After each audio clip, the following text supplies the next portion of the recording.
Stu, first of all, how good is it to be back with Ireland after a fairly difficult season with Ulster and not playing in the Six Nations as well? How excited are you? Yeah, it's obviously a tough season for us up in Ulster. A few changes, a few injuries as well for myself as well. So yeah, it's good to get back in. It's there towards the end. Six Nations obviously didn't get involved, but yeah, it's always good to be back in camp. It's a good vibe, good bunch of lads, and hopefully we go on get a few results here this summer.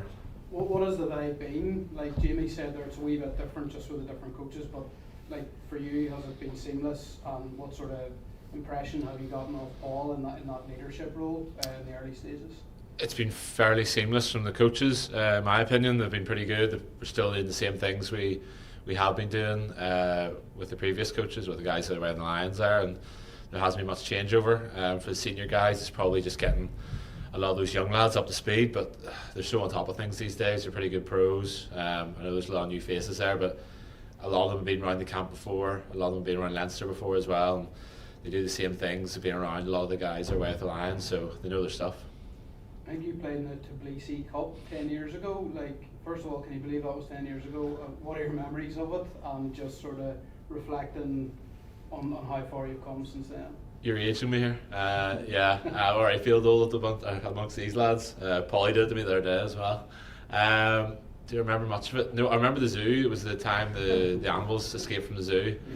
I remember. That's not a metaphor, by the way. No, that's not a metaphor. No. No, I remember the centre of Tbilisi being lovely, nice hotel. I assume we're not playing the same pitch we played at that time. It was quite a small one, but I've seen the videos of their stadium this time is pretty big, and I expect it'll be a decent crowd. A support that loves rugby, and a team that's doing fairly well as well. You've come a long way since then, obviously. Yeah. I was pretty naive to what professional rugby was probably 10 years ago, 11 years ago, whatever it was. Didn't really know what I was up to, but a few years under the belt, a few more grey hairs, and I think I'm the one about these days. Cheers. Thanks. Kieran. We were just talking to Jamie. How have you found just playing and training with him over the last while? Jamie's been great. He's the kind of guy that sort of slips in any position fairly well. You can play him anywhere over the back line. He'll do a great job. We've had a good combination going there the last couple of days. He's physical. He's got all the skills. He's got everything you want in a rugby player. And I'm sure he'll go on and he'll get a lot more caps under his belt in the next 10 years. We've been talking to a lot of players over the last week or so who are winning first couple of caps. What's your mindset heading into this camp, and what are you hoping to get out of it? First of all, play well. I still think I've got a bit of rugby to go in my career. I think I've got a few years left, so this Lions period, the last time when we played America and Japan, I think it was, sort of springboarded me on to get a lot more caps and be a lot more involved. I think I've been involved in 2 Six Nations wins in that time in the World Cup, so hopefully put a good foot forward for any games coming up over the next few years, and hopefully keep my head around the place for hopefully pushing the next World Cup. Stuart, what do you feel you need to do differently, to add value, to stay in the Irish setup, to be a permanent fixture in the team? It's a tough question. I don't think I'm doing a lot wrong. I think when I've played, it went well. It's just there's argue 4 very good centres, and the lads, 2 of them are away, and you could argue the other one, Robbie, would have been away as well if he wasn't injured. So I don't think I'm too far off it. What can I do better? Keep improving on a few things. Probably a bit more physicality in defence. I think I got most things in attack. Add a few more strings to my bow, whether that's breakdown, poach threat. But overall, I don't think there's a lot in it. Sorry, I wouldn't mean that as a negative. No. Didn't take as negative. Sorry, don't worry. No. In all honesty, I don't think there's a great deal in it. I think a few decisions go my way, and I'm standing here with a few more caps. But it always is. Are you happy with to take responsibility in the back line as a kind of senior player, a player with experience, and you'll be surrounded by some players with less experience? Yeah, I'm happy to be the calm head. I feel like that's normally what I am in these teams, no matter who's playing around me. But there's plenty of guys there like Craig and Sam who've run the back line very well for the last few weeks in here, and they've done it well when they've come in. Sam especially come in the Six Nations going very well. So I'll just play off them, give them the space, and hopefully they run in a few tries for us. And what do you know about the Georgians? physical, set piece. Got a couple of backs as well. I think Nina Yashvili, the 10, 15, who's incredible feet. I think he's going to La Rochelle there as well. He was at Lyon. And, if you give them space and time, they'll punish us. And yeah, there's a lot of one-off runners and round the corner stuff, but they do it well. They're very physical. Sort of old school in a bit of their style, but it's when they do it well, it's hard to stop. Is it easy for you to get up for a tour like this, to enjoy it, to kind of just embrace it and say, yeah, look, there's nowhere I'd rather be for the next 2 weeks? Yeah, well, it is. There's probably nowhere I would rather be. It's still playing a very high level of rugby. I've worked hard to get the amount of caps I have, and I want to add to that. So I want to sort of leave this summer on a good foot, having played a couple of good games, and put my foot forward. I'd say if there was a couple of injuries and something happened coming in the end of the start of next season, put my hand up for the autumn games. So this is an investment for November, basically. Yeah. Thank you. Thanks, Derek. When you were a small boy, you had been in a training camp with Paul, an international training camp before you were capped, weren't you? Yeah. All right. So he's now the boss. Tell us a bit about what your perception of Paul was when I'm sure you were terrified, and we all were terrified when he played.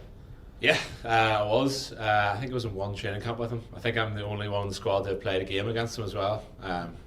We won down in Dublin that day for Ulster. I won't mention that to him. Hopefully that comes up, he sees that. No, as a player, incredibly intimidating. You see some of the clips from him back in the day, and he'd be red carded basically every week for what he did. But I think he knows that himself now. It was a different time. But yeah, intimidating as a player, as a coach. Yeah, he has that intimidation factor, but I think he's very personable. He lets the young guys come out of his shell, not very indifferent to what Faz is like as well. I'm sure he's watched Faz over the last 3 or 4 years and learned a lot from that. How's he put his own stamp on it, I suppose? There hasn't been a great deal different. He's probably seemed quite well laid back to me, but I suppose being the oldest in the group, it's easy to feel a bit more laid back when you're 32 years of age, not 20.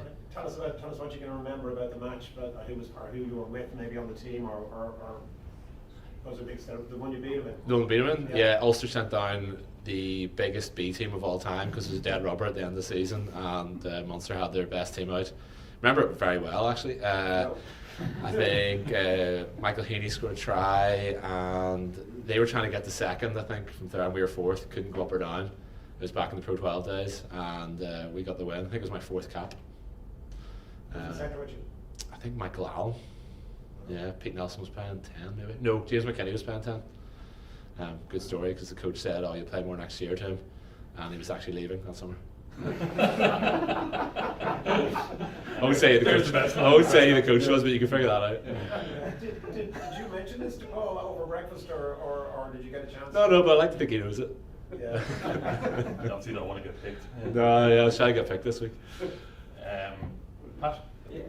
I was just seeing at the weekend, I was chatting to Dennis about this. Dennis is a bit of a hybrid player back in the day, played it even in the back line as well. But God, I wouldn't have thought that the way possible today, but you're seeing even like the box using like Andre Hazen.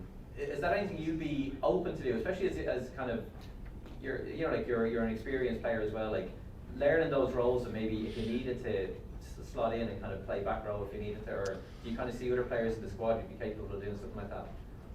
I would love to have a go at 6. They always tell me how hard it is, or 6 or 8. The back rows always say how tough it is, and I said it's just like being a back. Basically, lads, you can do whatever you want. There's no, just carry the ball occasionally. People think you're class. Any other players who could do it? None of the backs could be none of the forwards could be backs. Any of the backs at the minute? You Gavin could do a job. Izzy could probably play on the wing. He's pretty good. No, Nick Timoney's Nick Timoney would give a go on the wing. Don't print any of this one, they'll all get the big heads. Like Berto, I'm sure could do a job on the wing as well. But they don't have smarts for it, that's what I tell them. There's no brains, they're just big turkeys that run about. Ulster tried to get them moved to 6 back in the day when we had I think it was 5 international centres at one stage, and Les Kiss asked me if it'd finish game, if would I mind going and playing 6 at the end of the games as like an extra back forward. I said no, thankfully. Stephen Ferris just phoned me, he said you're not a 6, you'll never be a 6, you're not telling me he's not a 6, you're not a 6. I'm trying to get back in Stevie's good books. I can't slag him now. So yeah, Stevie, he could have done a job on the wing. We had to point him where to go and what to do with the ball, but he's very athletic now. But last one for me was I've seen you like again you were injured, so you had a bit of time to do it, but doing a bit of punditry and kind of like you're doing a bit of stuff on off the ball and pods and stuff like that. Is that something you enjoy? Would you like to keep doing that, and do you want to see more players kind of? It's probably a thing where you get a bit more relaxed as you get it into your career, but like be a bit more open and kind of share about what's going on as you're playing. Yeah, it's good. It is tough. Like I've even found it being my age, and there's less to. Well, I feel like there's less jeopardy in what I say at this age. It's hard for the young guys because you don't want to put a foot wrong, you don't want to annoy someone, and it is tough. I find it tough when I was doing it to really be open and really honest and critical about players. You can be positive about guys, but if someone's had an absolute stinker, it's hard to actually say they've had a stinker because at the end of the day they are my mates. So yeah, I would maybe do it, but I'd probably leave it until I've left the game 2 or 3 years, until I'm not mates with basically everybody in the team. Yeah. Alright, cheers. Did you mention, Stuart, that Paul was slagging you about being one of the elder statesmen in the squad? Was he saying that? Yeah. Yeah. Finlay Balaam absolutely did me in, didn't he, by going to the Lions? Like, I messaged him straight away. I was like, oh, you've completely mugged me here being the oldest now. No, he gets a dig in most days about how old I am, but I'm still faster than all those young lads anyway. I've got a few more years left of me. I keep telling Jacob and Nick Timoney I'll outlast them, so I'll get them at some stage.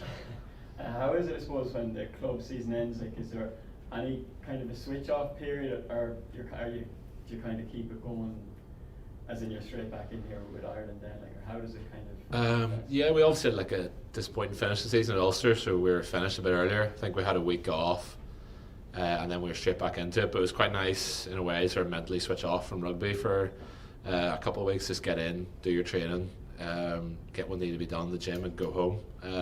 Had that for maybe 3 weeks at Ulster, and felt like it was sort of good to reset before the summer. It's just a few games at the end of the season for Ulster, which weren't great. Okay, well, good. Great, thanks everyone. Thanks, Cheers. Stuart. Thanks, Stuart.